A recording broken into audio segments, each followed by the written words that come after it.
नमस्कार साथियों, प्रिय शिक्षा में साथियों, जैसा कि आप सभी लोग जानते हैं कि पिछले सप्ताह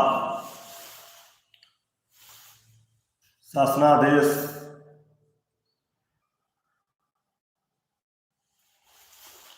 राकेश जी नमस्कार। मैं बता रहा था कि पिछले सप्ताह शिक्षा मित्रों के सुरक्षित भविष्य के लिए बनाए जा रहे प्रस्ताव को लेकर के लगातार हम लोग संपर्क कर रहे थे। सोमवार और मंगलवार को भी निदेशालय में और सचिवालय में संबंधित अधिकारियों के साथ मिलकर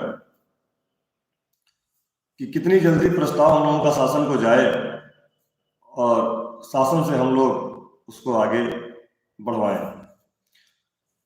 रविंद्र पटेल जी नमस्कार, अभिषेक सिंह जी, राकेश जी व्याकुल मत होइए, लगातार व्यस्तता रही और कुछ ऐसी चीज़ें रहीं कि मैं नहीं कुछ आगे बोल पा रहा था।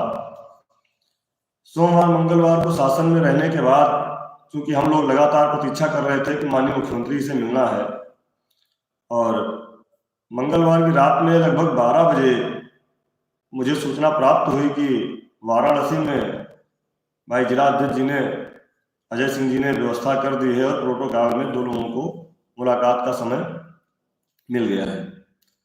मित्रों यकीन करिए, रात में मंगलवार की रात में कितना बारिश हो रही थी। हमने अपने संगठन के मंत्री भाई अरविंद वर्मा जी से संपर्क किया। ये तो एक उस समय क्या कहें, ईश्वरीय कृपा थी कि अरविंद जी लखनऊ में थे, अन्यथा वो बेचारे हरदोई से आकर के हम लोगों के साथ पैरवी करते हैं। उनसे हमने जब बताया कि ऐसी सी बात है और बनारस चलना है, तो मैं धन्यवाद दूंगा अपने प्रदेश मंत्री भाई अरविंद वर्मा। इस नई वीडियो में ये वीडियो आप सभी शिक्षा मित्र साथियों के लिए बेहद ही महत्वपूर्ण होने वाली है।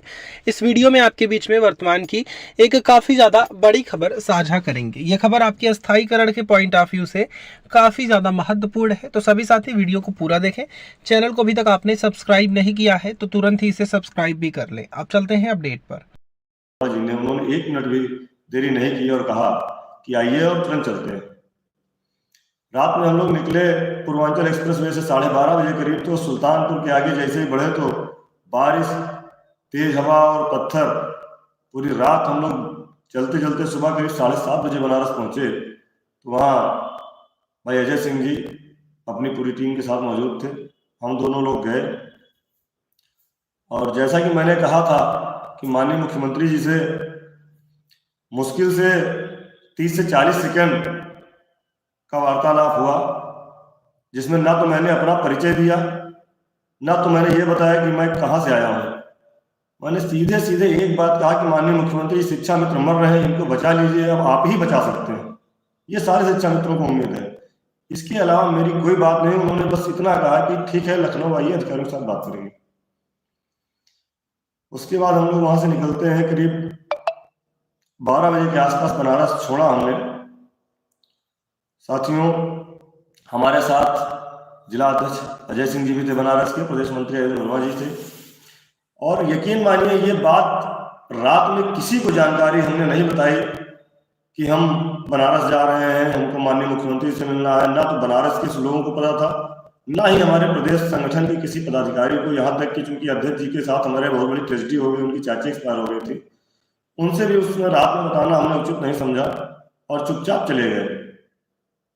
निश्चित ही सफलता मिली, क्योंकि मन में एक डर था कि हो सकता है कि मौसम खराब है, मुलाकात ना हो, इसलिए बहुत पहले से कोई चीज इस तरह की नहीं कही जाती है। नीरज सिंह जी धन्यवाद, बाल गोविंद जी धन्यवाद आपको।